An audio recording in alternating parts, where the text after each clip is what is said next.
Hello, everyone. My name is Luke Thomas.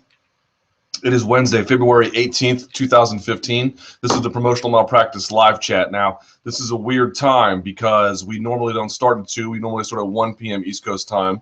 I'm here at home because I have a doctor's appointment down the street. And so we're not going to go for a full hour and a half today, just an hour. But, you know, if you guys are really into it, we'll see what we can do about maybe additional chat later in the week. But obviously, here's what we need to talk about. You know what's up. The UFC press conference announcing their new performance-enhancing drug testing policy is almost over. I think there's one last question. I think Damon Martin is talking, and then it should be over. So we're going to be the first to get some reactions out there. I wish I could take calls because I think now would be an interesting time to really sort of like reach out and touch someone, talk about some of these things. I am going to get to your questions in the comments. If for some reason I don't, I swear on all that is holy, I will write a response because I think it's really important, but I just don't see how we can overlook anything related to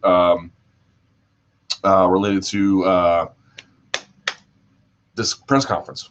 So with that said, let's sort of talk about what's happened so far and what's about to happen. They announced a bunch of stuff today, didn't they? Oh, by the way, share this on Twitter, share this on Facebook, share this on YouTube, wherever you can share it. Be sure to do so. That would be kind of awesome. I'm going to send out a tweet right now, just because I don't think that. There we go. Okay, there we are. So here's what they announced. If you're going to share this on Facebook already, you're going to give this video a thumbs up, and you're going to leave nice, wonderful comments. That'd be all super and awesome. So, okay. So on the dais was UFC President Dana White, was Lorenzo Fertitta, CEO, and then COO, Chief Operating Officer anyway, Lawrence Epstein. All three very bright guys. What they announced was, one, that they needed to do better, that they had sort of laid out the testing they had done over the course of, I think, several years and what it had looked like both in and out of competition. For in competition, they had something close to, I think, 900 tests. Maybe it was 1,800, but whatever the case, it was 50% of fighters had been tested over the course of a period of time. And there was about a 1.1 to 1.3% failure rate, depending on what you were looking for. Now, as it relates to out-of-competition testing, it was more than 25%, which is alarmingly high. If you look at some of the rates of being caught at the Olympics, which have very strict testing, it's still pretty low, 1.1, 2%. So the in-competition test results for being caught match what they find for other events with even strict standards, but the out-of-competition ones are like way above the normal. And so they basically said they had to recognize that there was something that needed to be done. Dana White had spoke about some of the issues that already happened about John Jones and about Anderson Silva. He had clarified those things, but if you're plugged into the sport, then you already know about that. Okay. What they proposed going forward were a few things. One, in competition, so when you show up on fight night, they want to test everyone. I think that means just your analysis. We'll have to get some clarification about that, but they want everyone tested there.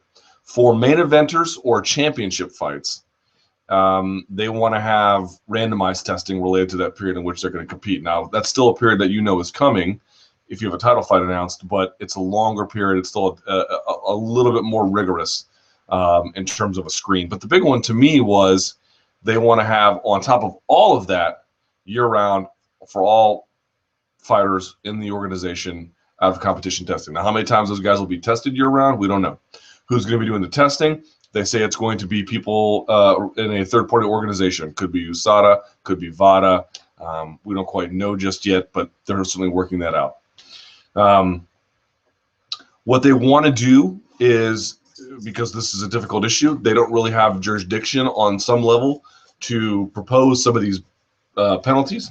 They say they would potentially support a 4-year ban if you get caught for a first-time offender. I think that's probably going to be moved closer to 2. But what they think what they want to do is they want to have certain state governments, Nevada in particular, adopt certain protocol that's more in keeping with these harsher penalties, and then use that as sort of the baseline for maybe stuff out of the country, or if a person is tested out of competition but doesn't have a fight coming up, so it's not clear who has jurisdiction. That is coming as well. So, but that's the main one. That's the main idea. I think they said they've spent previously in the last year or two $500,000 on out of competition testing. That's going to go up to several million. They also stated that in terms of these enhanced testing procedures and protocol and screens, that they expect things to get worse before they get better in terms of guys getting caught, fights being canceled. I don't see how anyone could possibly disagree with that. An interesting way and day in the sport. Let me just make a couple of remarks here. And I think there's a lot to take in, and we'll, as we understand this more and see it played out, we'll have more of an understanding. First of all, number one, I made this point even before today. UFC is far and away done more for regulating in combat sports than anyone. I made this point, like if you ask, what is the date today? The 18th? Today's the 18th. And you say, as a sport, I don't mean on the business side, I mean on the regulatory side, how did we get here today? How did we get to a point where you have three of the most powerful men in the sport on a dais in Las Vegas, or I think maybe just outside of Las Vegas, whatever, doing a presser where they're announcing an enhanced testing regimen that they, oh, by the way, all this is supposed to go into effect July 1st, 2015. How do we get here? And we got here for a lot of different ways. But it used to be that these meetings were sealed, or that the press found out about these things after the fact, that the only real testing that was done was largely urine tests on fight night. And I don't mean to say how do we get here like as a culture. I mean, how do we get here? Like what series of events took place? You can hear my pets, by the way. What series of events took place that brought us to this moment? I think a lot of different things.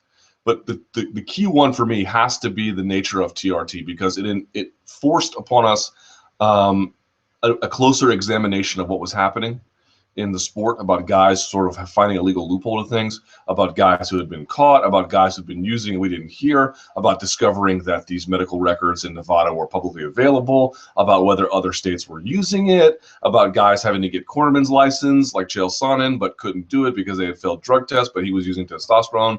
It wasn't announced. All these things really sort of began to come to the forefront at that moment. I think for a long time, laying back and positioning the commission as the de facto screen was a sufficient answer. It's no longer a sufficient answer.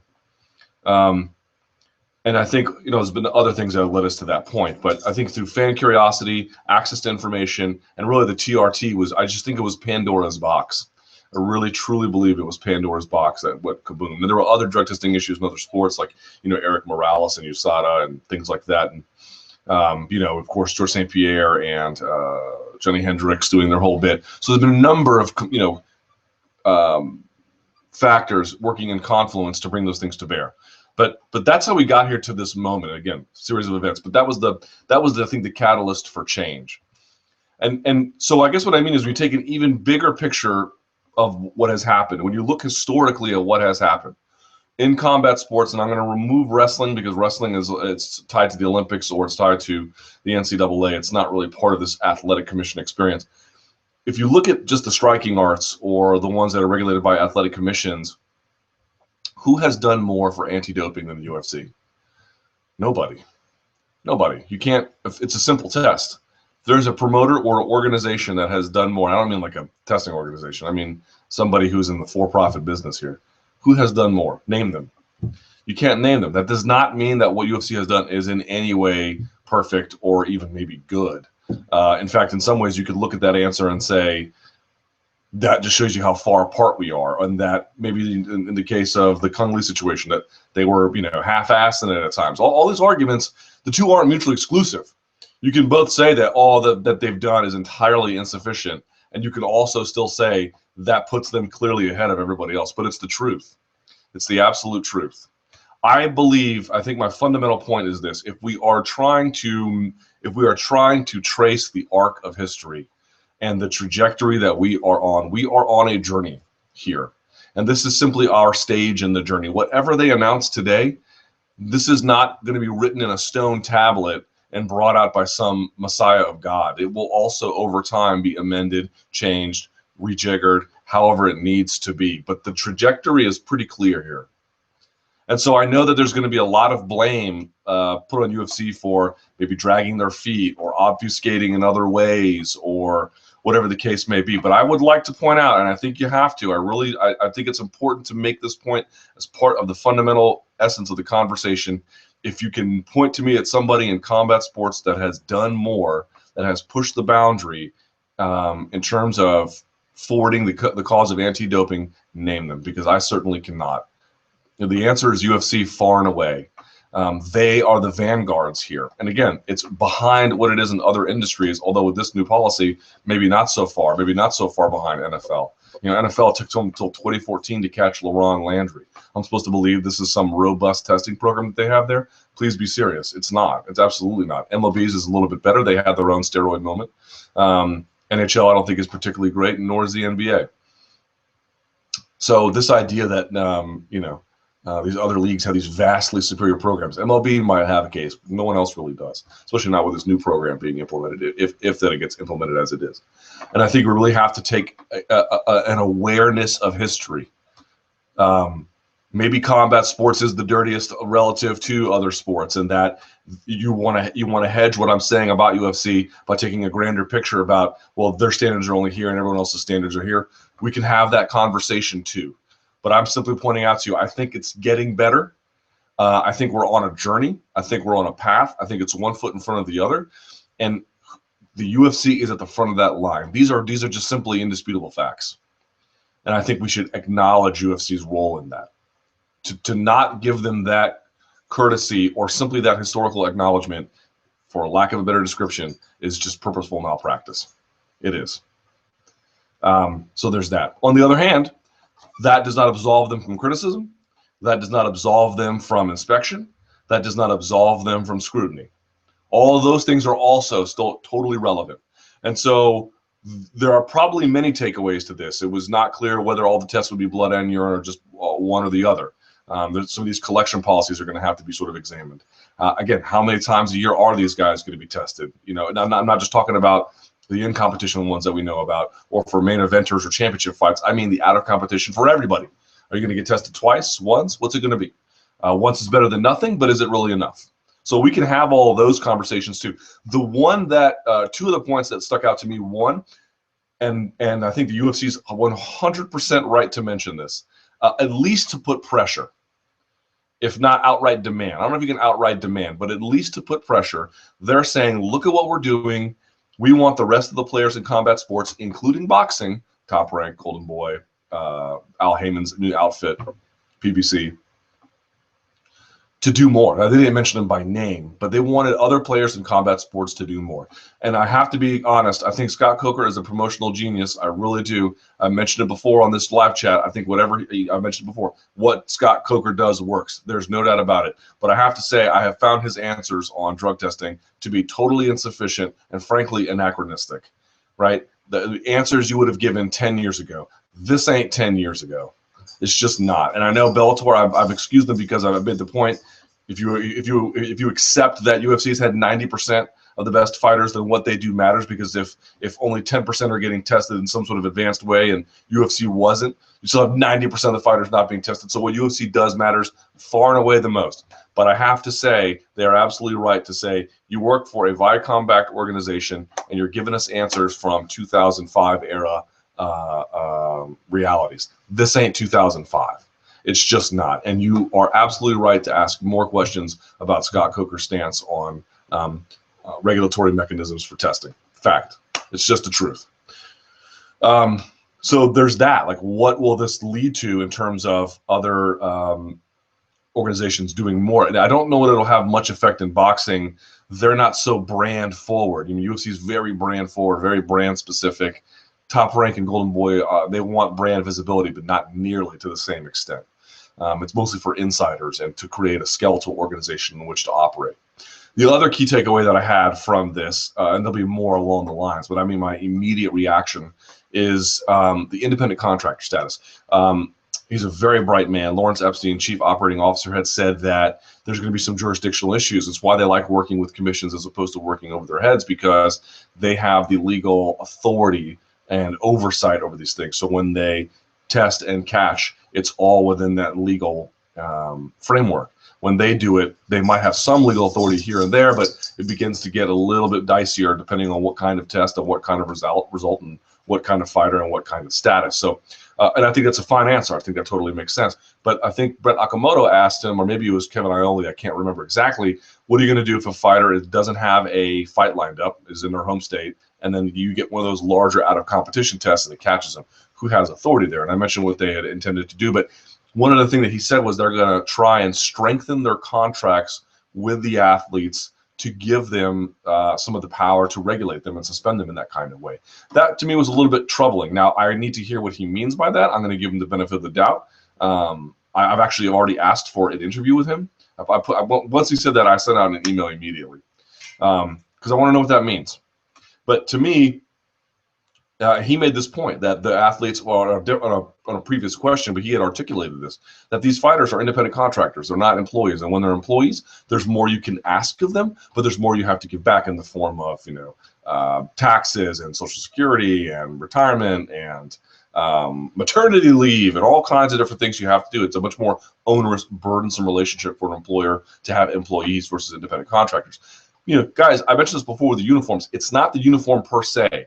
It's not the health insurance per se. It's not one thing or the other. It's a body of things put together. You have to ask yourself, well, what are these guys? If you can be subject to a 2 or 4 year ban from the sport, you can't work, right? You have exclusive contracts. That's what you have. You have health insurance on some level. You're not being required to wear uniforms. It is not inappropriate or in any way antagonistic to ask, are we really talking about employees here, or are we talking about independent contractors? It's not a dumb question. It's not an idle question. You have to ask, what are you?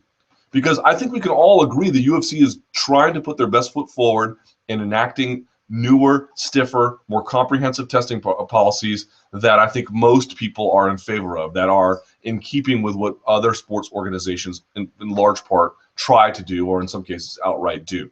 These are all good things, but the mechanism by which you get there needs to be examined. And if you're then usurping more power from independent contractors to make these things possible, I think it's a noble goal, but means don't justify the end. You have to do this in concert with the fighters. And I am a little bit concerned about whether or not fighters are having more of their independent contractor status sort of existentially challenged by policies like this. I think that is an important thing to consider. It's an important part of the whole debate here about the whole discussion. And so that's where we are. There's many more takes to this. We will have much more comprehensive coverage. My dog wants to say hi. Come here, buddy. Say hi. Did you guys see that New York Times thing? Do you look like your owner? We look alike, don't we? Say hi. What's up? It's Barbas, by the way. B-A-R-B-A-S, which is Spanish for beards. So these are my immediate takes. Again, let's see if they even replied to my Lawrence Epstein interview request. Probably not so fast. No, not right away. Okay, well, whatever. These are your takes. Let's go to the Twitter machine real quickly and then see what folks got. Let's see. The UFC has made promises before and failed to deliver on them. I feel the press conference was lip service. It'll only be lip service if after the fact they have done nothing, or what this was all some sort of concocted lie, which I have a hard time believing. Now, whether they'll, again, I mentioned it before, I think some of these policies are going to be amended. Some might be strengthened, some might be weakened, some might be abandoned altogether. But I think that I have a hard time believing that we leave this place today either marginally different or in some ways worse. I think we'll be substantively more effective. That's I think the position we're at. Again, I see a lot of consternation on Twitter. I think if you want to have consternation about what these policies might do to the sport, what would a 2-year ban do to the sport? They acknowledged up front it's going to get worse before it gets better. How many main events are going to get canceled? How many fights are going to get pulled? How many cards are going to have to get just yanked?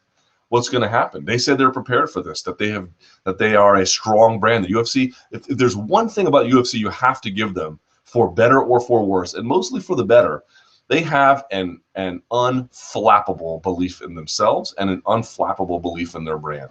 They truly believe that brand can do things that skeptics simply can't comprehend. And in many ways, they're right. In many ways, they're right. But I see a lot of consternation on Twitter. I have many, many questions about what this is going to do to the sport, about whether it will hurt the level of fighting, about whether it will dramatically reduce the number of good cards, because you're already super stretched thin. Again, in a perfect world, no injuries, no PED use, you barely have enough to fill the cards that you have, right? Barely, and even then, probably not really, right? Okay, that's the state of the world. They've overextended themselves in my estimation, and there's a lot of filler there. You add in injuries, that becomes more problematic, and you add in what I think is, if they match what they said today, and I think they have every intention to do so, that's an even further complicating factor into delivering a product. Will this inevitably force them to reevaluate how much product they can reasonably offer? We have seen, if the month of January proved anything, I don't mean on the testing side, I mean on the entertainment side, the UFC has proven that if they put their best foot forward, the market will respond. If you give them stars, people watch. People want to see stars. They want to see big fights. They want to see the sort of things that are the higher end of the sport. The higher end of the sport is a very compelling thing, even in 2015, post Brock Lesnar era, post Ultimate Fighter having its peak. All that stuff still works. It's all right there. What will this do? What will this do? Nobody knows. Nobody knows.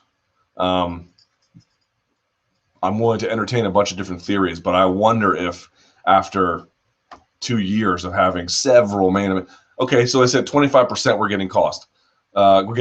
Let's say bump it to 30, right? Because they're going to do even more testing now. Let's bump it to 30. That means 3 out of every 10, fights that they catch would be gone. 3 of 10. That's just that. That's not counting injuries or whatever the case. And that's just the out of competition ones, not including in competition tests that also catch people, although that seems to be a relatively marginal figure. But even that's increasing in number now too. UFC, by the way, said if a commission couldn't pay for it, that they would then pick up the slack. So here's my point about all of this. It's not just like from a regulatory mechanism what they're doing. It's from a resources commitment. You can have whatever issues you want with this, I suppose, unless you think the whole thing is a phony hoax. But assuming you don't think it's a phony hoax, who among you is going to challenge the idea that in the world of combat sports there is someone who is doing more for anti-doping than UFC? Who is that going to be? Because I cannot possibly Gary Shaw, Oscar De La Hoya, Scott Coker, Jeremy Lappin, Roy Engelbrecht. Who is it? They don't exist. They don't exist. The sport has never been cleaned up.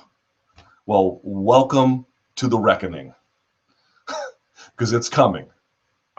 This is the it appears to be. I mean, I guess we'll see in the end.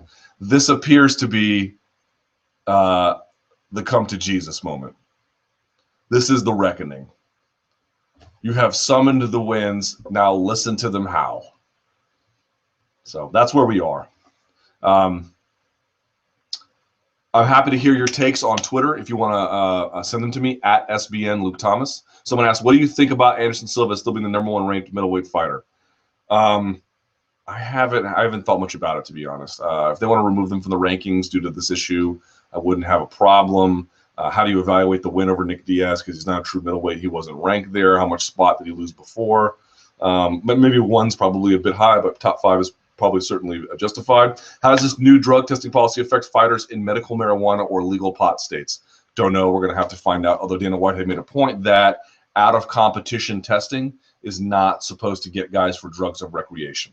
We will see if that holds up. That doesn't fundamentally change the problem that in competition testing via urinalysis that we mentioned for years, I have mentioned this, does not tell you when they used. It only tells you that they used. So I don't know. I don't know what's going to happen. I don't know what's going to happen there. We will have to sit there and find out. Are they lengthening the in-competition time? It's 12 hours from the event. So a 12-hour window from the event.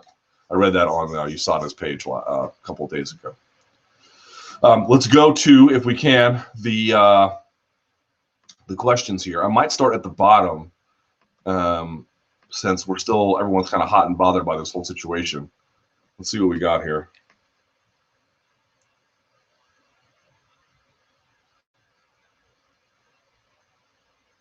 Nick Diaz, with all the enhanced testing and penalties, where does this leave Nick Diaz in his situation? Will there be any additional suspensions or fines against him? I think what's already happened prior to today, we can sort of map that out. He's going to get screwed royally. They're gonna rake him over the coals. It's unfortunate. As you know, I'm an advocate for the Nick Diaz's case. I think that Nick Diaz's case highlights some of the problems with commission oversight. If you're going to penalize a guy and damage his career, you better damn well be able to prove it. If you're not using the test to prove it, then what are you doing? It's my basic challenge to the athletic commission. But I think what's already happened, we can map that out. What might happen in the future, we'll have to see. Oh, by the way, someone asked me about this. Can we talk about the booking of Aldo versus McGregor to headline the July 11th card over the higher weight championship bout of Robbie versus Rory? As you know, UFC has a policy. If they've got two different title fights on a card, what they want is the bigger weight class to then headline. So, of course, the welterweights would typically headline over the featherweights. I have zero problem with them putting Aldo McGregor in front. Is it not the bigger fight? End of discussion. I made this point on the MMA Beat last week, where you had Pitbull, after beating Strauss, going up to Coker and saying, I want to be in the tentpole event. And maybe I think that had affected Scott Coker, because he said, you know, he had done so much and these tentpole events matter and these guys want to be on there. But there was nothing wrong with putting a title fight necessarily on Friday night on Spike TV. What's wrong with that? There's nothing wrong with that. Now, maybe there's cases for putting things on bigger events when it makes sense, but you don't always have to do both. Or if a guy has fought on TV and done really well, maybe you graduate him to a pay-per-view or whatever the case may be. Point being was there's many different ways in which you can present a title fight. And if the UFC wants to start tinkering with that format a little bit, I have no problem. There is absolutely no doubt in my mind that the most anticipated featherweight fight, at least from a promotional standpoint, in the history of the sport, deserves higher treatment than Robbie Lawler versus Roy McDonald, which was their first time out, a great 3-round fight, no doubt about it. And maybe it'll end up being better than the last one, and maybe it'll even be better than Aldo versus McGregor. Who knows? But in the end, if they're making choices about fan responsiveness, about fan input, I fail to see the issue. No issue with that at all. The rule was, again, these rules never last. They don't stand the test of time for a reason. It makes all the sense in the world to put at the top of your bill the things that people most want to see. This is not complicated. I can't imagine why anyone would have an issue with this. Someone says, Bartabas for the MMA Beat seat. Yeah, that's funny. Bartabas! Come here, Chicho. Vamos. You're being requested. All right.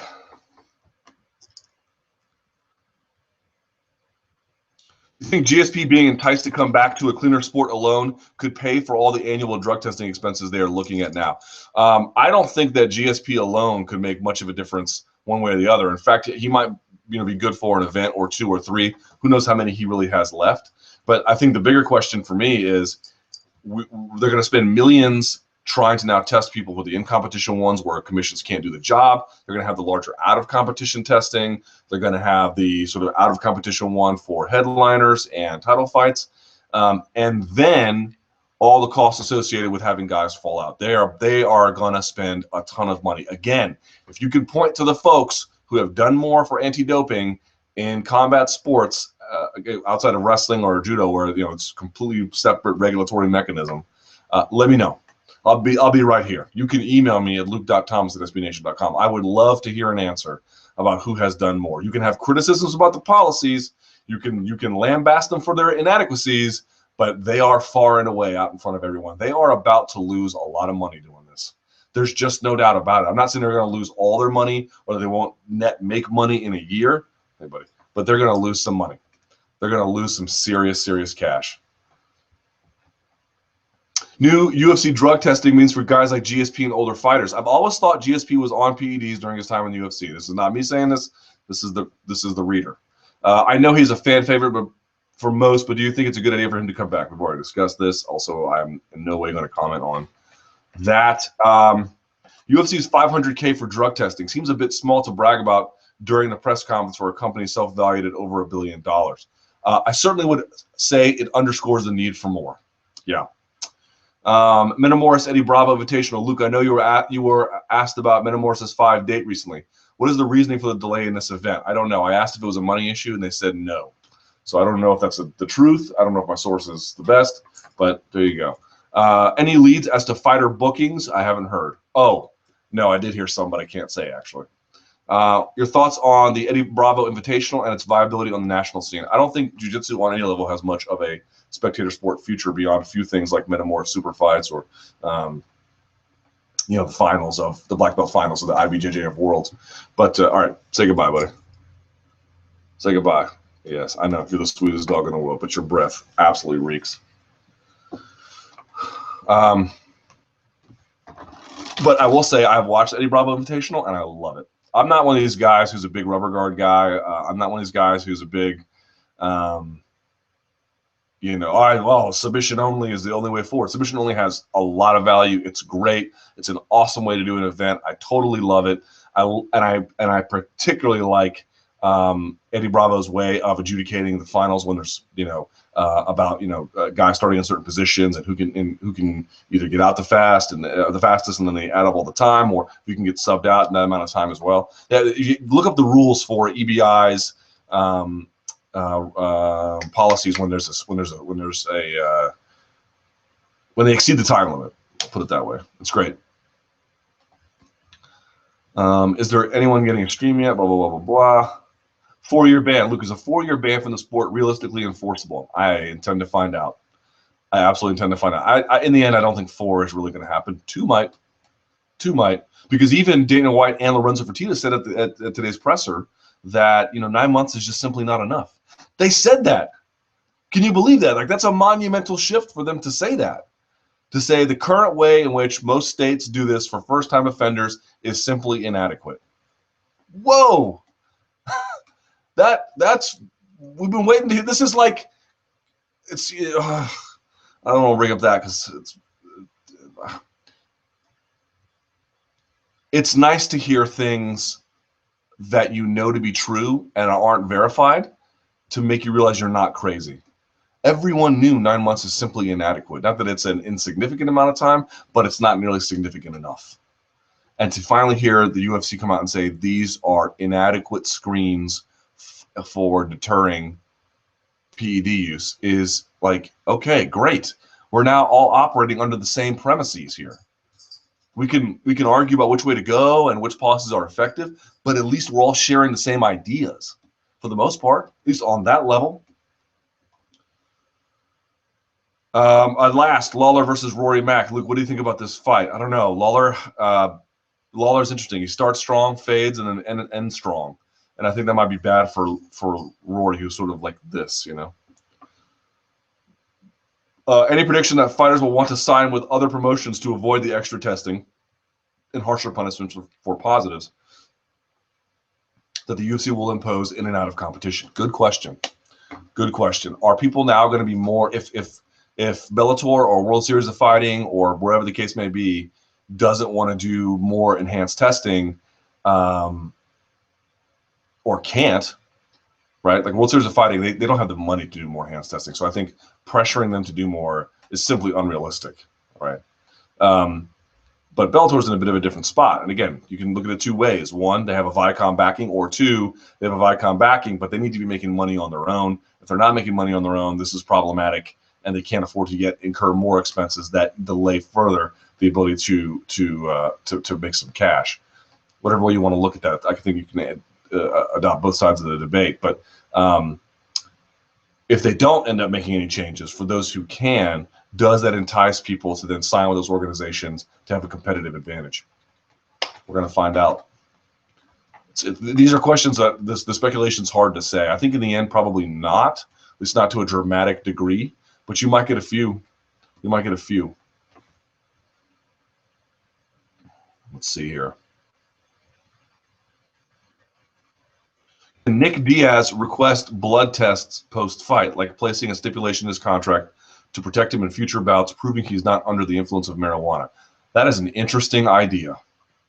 That is a very interesting idea. It might be, if I were in California and I had a medical marijuana license or prescription, or however the legalese and mechanism works in California, I'm not entirely certain. You get a prescription, and I don't know if it gives whatever the case may be. If I had that, the prescription from a doctor to then use medical marijuana, I would be interested in putting a clause like that in my contract. That for post-fight tests, for any in-competition tests, they need to be blood. And if I made money like Nick Diaz, I would even offer to pay for them. All fighters are not going to be able to do that. But just think of this realistically. If you're Nick, that's a genius idea, by the way. This is from Film Ninja. That's their screen name. Good job, Film Ninja. That's a smart idea. I don't know that he can, although I suppose those things would not be impossible. But if I were him, I would try at least, because if you think about it logically, if you do the urinalysis in competition and they catch you because you smoked a week out, which is in no way illegal, but if they, it still is in your system because you're a chronic user, and then they bust you, think about what it does to your career, especially if you're a multiple-time offender. They're going to take hundreds of thousands of dollars from you. They're going to rob you of the ability to compete. They're going to zap your interest in the sport. They're going to label you a user. Why not go out and have that? Now, the question is whether or not the Athletic Commission will recognize that as a valid test. But if you're paying for it and you're going to ask them to administer it, and this is something you could work out ahead of time, I wonder. But I think as we've seen, if that Faber versus Rivera situation from yesterday underscores anything, it's that if it's not on the books in the tightest, strict constructionist kind of way, Nevada's commission might have a hard time accepting it. So I don't know. It's a good question. It's something worth investigating. Like, let's get out in front of this. I'll let you look inside my body to see what's up there. The state of Nevada, as I mentioned before, this is already used by law enforcement in some particular cases. They'll measure the amount of marijuana in your blood at one time. That's a funny, interesting thing. You know what? That's such a good question. I'm going to look into it. I don't know. Someone says, I think this is going to lead us to an era of super drugs and gene doping. I don't see this type of testing being beneficial for more than a few years, and to guys like Anderson. With all the money, with all that money, taking cheap gear seems like a waste. Well, certainly it's not going to deter everyone. And certainly this is going to force the guys at the higher end who can afford it to take designer steroids that don't show up on tests, that get out of your system easily, or other performance-enhancing drugs that are of a designer nature that can elude testing. This is not going to eliminate cheating. This is not going to eliminate using. This isn't, and it's going to ruin a couple of careers along the way, assuming that it's implemented in the way in which they stated today. This is a fact. Somebody's life is going to get ruined over this. Somebody's career is going to be like, Jesus, man, what happened? My cat's over here just being a cat. Hear that? He's eating a box. You are a feral animal. So yeah, there's going to be some of that. There's no doubt about it. And again, I think the biggest question here is not the UFC's intentions. It's not the UFC's goals. I think these are all fairly noble, interesting, and at least debate-worthy, right? You can't dismiss it. But I am a little concerned about the statutory authority. I'm a little concerned about the regulatory mechanism, and I'm a little concerned about what it says about whether these guys are independent contractors in real life or whether they are employees. Because, health insurance plus uniform plus exclusivity plus 2-year to potentially 4-year ban, these are things you can do to an employee, not to an independent contractor. Unless I'm misunderstanding things. Because if they're saying they need to strengthen the contract, I mean the existing arrangements don't provide that oversight, what does the bridge look like? But again, if they just doubled fighter pay, I probably wouldn't have too much of an issue with it, if I'm just being honest. But that's just me. Let's go back to some of these other questions here on the Twitter machine, if we can. Lots of evidence to suggest steroids make permanent beneficial changes in athletes' bodies. will penalties be longer? There's no way to really test for that or to go back in time for maybe somebody who hasn't been caught. Now, to the question about people who have been caught and previously used and maybe have stopped using but still carry those benefits, it's a difficult question because they've already got the advantage. They're keeping some of them as they move forward, even if they're currently meeting all their testing and guidelines. It's tough. I think the only way to do that is to again, we have to just move on from the past and start here. And when you start here and you have new penalties, harsher penalties, more robust substantive penalties, then and only then can you make these debate questions a little bit different. But trying to take previous realities and make it work with future aspirations, I think is not going to work. All right. Do you think UFC will pull the plug on airing NSAC meetings? Haven't seen one yet to make NSAC look good. No, I don't. I actually think the NSAC likes it, and it's good for transparency. With a lot of the big UFC money earners possibly not returning GSP Silva Diaz, can they afford any more losses? Well, afford them or not, they're coming. They're coming. Somebody famous, maybe not the level of Anderson Silva because there's not that many at that level, they're going to pop too. Guys, they implemented a testing policy. But understand, currently now, there's a rate of usage across the sport, across weight classes, probably varying to some degree depending on which camp you're in, which city you live in, which how your age, whatever. There's probably some variance along those lines. But there's a current state of use. That's what we have right now. So every time somebody pops, I don't get upset or angry about it. I don't think it's, oh my God, the problem's getting worse. No, the problem is already what it is. Probably pretty bad. These are simply discoveries of what is happening. It's a window into the real world of use. It doesn't mean that use is spiking. So understand that. But in order to get to a place where usage is less, we have to go through an additional discovery phase, a much longer discovery phase, and a discovery phase that borrows a mechanism of punitive action that, according to UFC, will help deter future users. Whether this is the right one, I don't know. But again, understand something. We are on I can't be effing clear about this. We are on a journey. This is just the next step.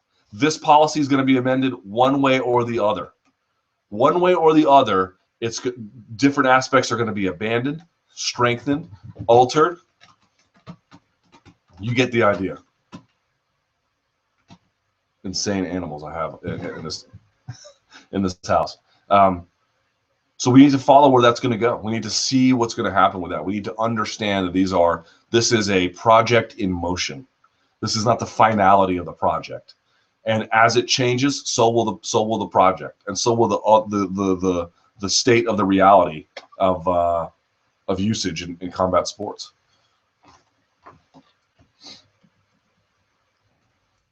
Rumors about Zingano failing a test. I've heard the rumors as well, but I cannot corroborate them. So, as I understand them today, they're simply just that, rumors. Let's see what else we got. Does Brock Lesnar go in the UFC Hall of Fame? Who cares? Let's see. How would a completely data-driven algorithm do in forecasting MMA fights against a human expert? Many of those have been created, and they've been very bad. There was one a few years ago written by, I forget his name now, very bright guy, and I think he had a really good idea. But I think what they've found with these modeling situations for predictive outcomes in MMA is that there's not a lot of value. Does UFC 184 deserve all the heat it is getting? Yes, it is not a very good card. Why July 1st? Giving fighters time to cycle off? No, because you can't just create these programs out of scratch. They don't know who's going to do the testing yet. They have to set up, they're probably going to have to do some internal hiring to find a director of the program. They're going to have to create a workflow. They're going to have to have someone work over the budget. I mean, they've created now a separate internal arm, probably with maybe Mark Ratner at the head of it. But this is now an additional workload for them. These things take time to build. You have to build the program. As I mentioned before, they may not have the statutory authority on their current contracts with athletes to be able to get to that next level. So it's lots of different moving parts. The fact that it's not being implemented until July should in no way be surprising or suspicious. That is entirely uninteresting to me. Someone says, in cycling, riders have medical passports and are tested against them continuously to keep things honest. We might get to that level. Again. We might get to that level. This is a step in the journey.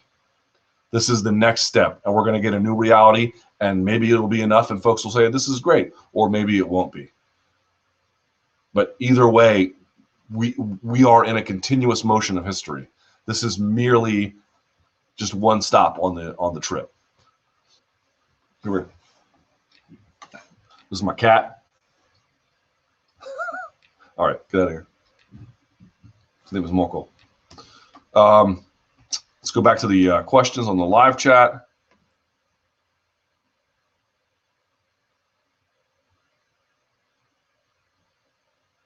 Surely the next guy to get done for steroids is getting made a major example of.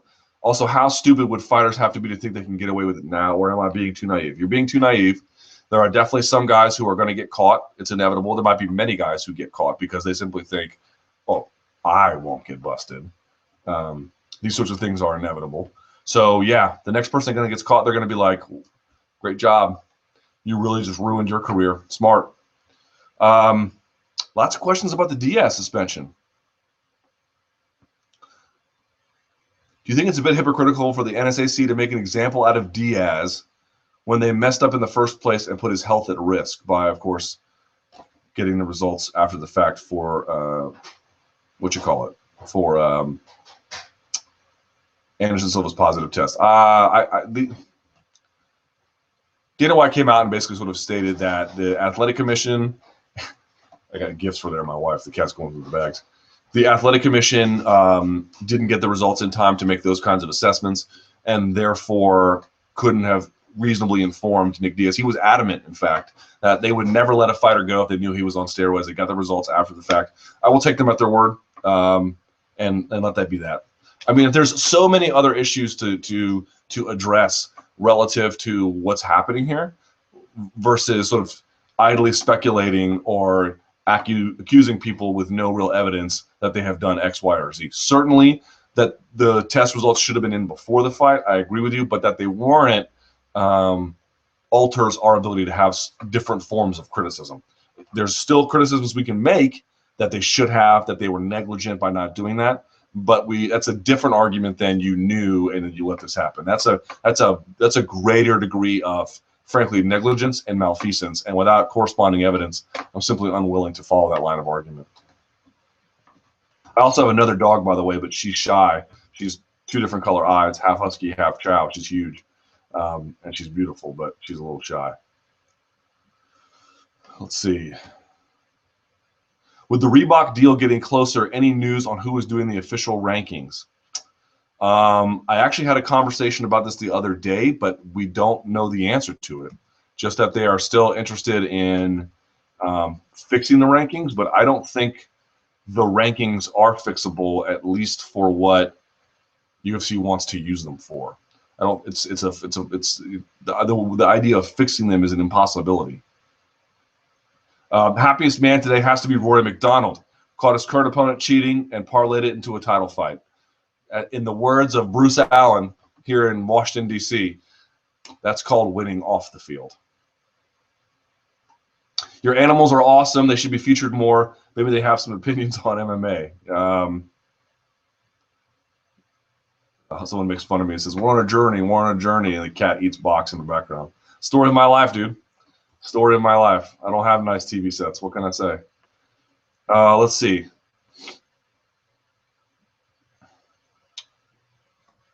What is the power structure like in the UFC? From what I've seen, Lorenzo often deals with business mechanics side of things and also the regulatory side. Dana is the figurehead of the company as a promoter, and Frank is less involved. The Fertittas put up the money to buy UFC, so what do you know in terms of power rankings inside the UFC? This is not something that I think a lot of people are privy to. I do think there's a collaborative effort, as you mentioned. Lorenzo has a leading role in international expansion, and securing television deals and securing regulatory oversight. That's been a big component of what he does, and that's true to an extent here as well. Dana White seems to be making a lot of decisions about different ways in which the business is run, from a presentation side of things to matchmaking to, I'm sure he has deals and say in all those deals. He's the president of the company after all. So there's that as well. I'm too far away to give you much of an inside look, although the only thing I remember, and this is years ago, so who knows how much A, he was right, or B, how much has changed, but I'll just tell you what he told me. Do you remember the article in the Atlantic magazine years ago following Rampage before the Forrest Griffin fight? I had that author on my radio show, and what he said was, as he was asking, because he got like backstage access, and it took him a while to write the article. Again, this is what he said. So I, take it for what it's worth, which he could be totally wrong. And I have suspicion, I have reason to believe that his view of things is incomplete. But what he said was, he would ask people, hey, who does this in the company? Who does this in the company? And who does that in the company? And more often than not, the answer that he got was Lorenzo. So he thought that Lorenzo had a much more prominent behind-the-scenes role than what was publicly acknowledged. I'm not in a position to verify those claims, but that was his assessment of things.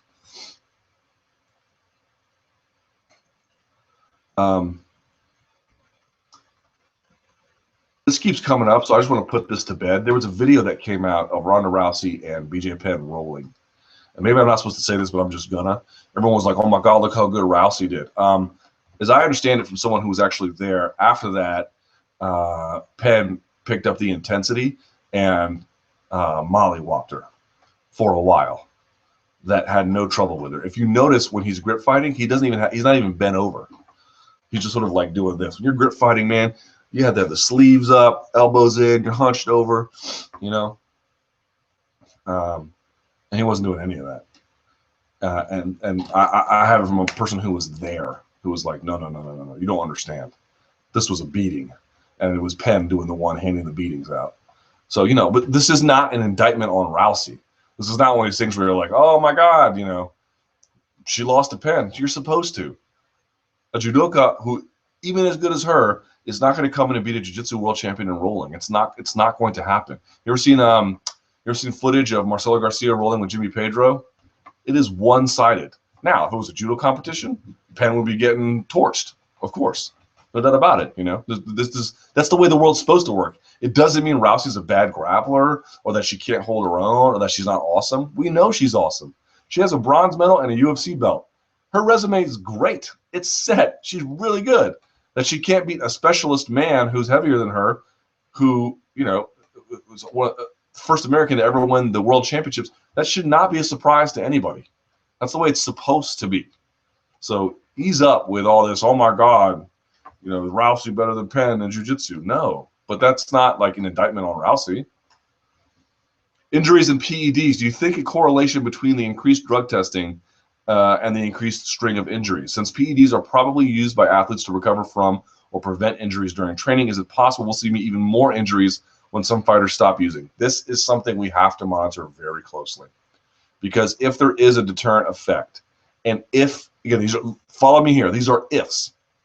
If the new testing policy has a deterrent effect, and if incidence of use is as high as we think it is, let's say 50 to 60%, then it logically follows that fighters who get off of it or don't ever use it, who maybe ordinarily would have, they're going to get more injured.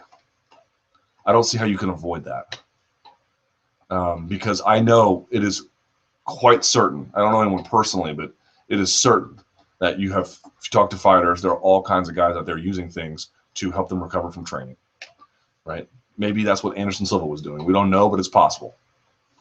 So this is gonna, if they follow on their word, and we have every intention and reason to believe that they do, if they follow on this is going to fundamentally change the sport. Fundamentally, maybe for worse, maybe for better in some ways and worse in others. But it will be a new, not so much tomorrow, but in a metaphorical way, it will be a new tomorrow with this one. No doubt about it. No doubt about it. Frank Mir, should Frank lose this weekend, do you think that would be the end of the road for him? I would hope. I have a tremendous amount of Frank Mir, or respect for Frank Mir. If anyone can send this to him, I would love to do a technique talk with Frank Mir. Frank Mir does technique breakdowns, but more what I like, technique theory discussions. Probably better than almost anyone in MMA outside of Chael Sonnen with his expertise in wrestling. Frank Mir is a beast when it comes to that, and I really, really, really wish I could bottle that and have some of that and do some of that. So, yes, but I mean, if you look at the string of losses, the way in which he's lost, the way in which he's looked physically ineffectual, it'd probably be time for him to do something different. And, just not from are you taking too much damage standpoint, but can you realistically compete even if you're not? What's the upside here from continuing? Seems relatively little, if in fact he loses. But even if he wins, the end is still not too far away. It's not like if he wins that fundamentally transforms his reality. His reality, the train towards retirement has already left the station, and it's fairly close to it. This might slow the path down, but we're still getting there. Why haven't we seen any fighters sign with Bellator? We've seen Coker bring up how they can afford anyone, and with the example supplied by Gil, you'd think fighters would be more testing the market. Fighters can't just go out there and test the market. Your contract has to be up. It's a simple proposition. Have you fulfilled the terms of your contract? Yes or no? How many fights do you have left on it? Let's see. And then do you go and sign a new deal? Moreover, even if you fulfilled the terms of your contract, maybe Bellator doesn't want you. Someone was asking in a previous chat. Now, I haven't spoken to Bellator about this, but I bet you they would be a little bit hesitant to sign someone like Phil Davis, not because he's not great or an awesome guy or a good dude in life and a tax-paying citizen. He may be all those things, and he's a great fighter. He's not necessarily the most exciting guy to see in the world. And as a consequence, I wonder if Bellator really wants to invest in a guy like that just to say they can have one. Well, we have one of the best light heavyweights in the world. Okay, great. What does that get you? To me, it's not coincidental they signed with someone like Kimbo Slice, who is not good at all, but boy, he's great at bringing eyeballs. So understand the dynamic there. A, there has to be a free agent in order for you to compete with one, and B, it has to make sense for Bellator's needs. So give it time. I'll do one more.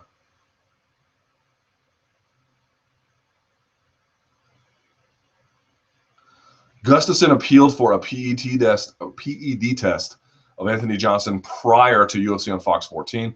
Almost 4 weeks after the fight, the results are still shrouded in mystery. In the reflection of the debacle, wouldn't you be suspicious? I will look into that. I'll put it that way. I'll look into that. Is there any UFC fighter that pops hot for PEDs that would legitimately surprise you? Ronda Rousey, anyone that was involved with the Olympics, so Cormier or obviously Henderson had the TRT issue, but whatever, he's a different case. So Cormier, Rousey, Cruz, I'd be surprised by. But there aren't many I'd be surprised by. And again, it's not a function of, I think, and I told this to the MMA Beat crew last week, and I heard people on Sherdog forums got mad at me for this. I don't know how you could possibly argue against this. I truly mean it. It's not like I'm not presenting to you, I don't think anything that's controversial. I think a lot of these guys make a cost-benefit analysis. What is my chance of getting caught? Okay, what are the benefits? Does it matter to me? Do I think my opponent's using? And if you add up all those things in the previous, or I should say existing, regulatory space, you can make a case for yourself, even though it's unethical, for cheating. Forget that it's against the rules. Is it beneficial to you? If the answer is yes, I think a lot of guys are going to be like, well, you know what? There you go. Is it required for me to have safety because I don't trust anybody else? Yeah, maybe so. It doesn't make it right, but I can see why that's not an illogical conclusion. And then when you see someone like Chael Sonnen, this was my initial point. If you see someone like Chael Sonnen, who has done so well, despite having done so poorly and other things, about having been fired and having his name dragged through the mud and being tarnished as an athlete, yet in the end, he got much further, I think, from using those than he would have ordinarily. And you may decry that fact. You may not like that fact. I'm not asking you to accept it as awesome. I am asking you to accept it as reality. That he didn't take them by accident, or that taking them didn't ruin his life. In many ways, it enhanced quite a number of things that ordinarily would not have been there. And maybe that's the reason why you want higher testing. And maybe that's something that makes you don't like Chael Sonnen. I'm not telling you to like or love him. I am simply telling you it's time to accept what they can do for you in a system where it's hard to get caught, or it's hard to get caught. All right, gentlemen and ladies, the animals are asking for more. Hey, buddy. And I have to go to the doctor. No, come on. I have to go to the doctor. So here's what I'm going to do. I am promising you that when this is over, I'm going to get back in these comments and I'm going to answer some of these questions to the best of my ability. I'm sorry for the abbreviated chat today. We'll see what we can do about getting some more in there. Maybe if it's not this week, then next week. I appreciate it. We got lots of coverage. And don't forget, 5 p.m. is a UFC 184 presser. So a lot going on today with Rousey and Zingano and everything else going on. We'll have coverage of all of that today, photos, videos, the works, and then, of course, on Sunday as well, UFC Fight Night 61. Lots coming. Thank you for watching. I truly appreciate it. Follow me on Twitter at SBNLukeThomas. Please feel free to email me at luke.thomas@sbnation.com. And I guess until next time, stay frosty.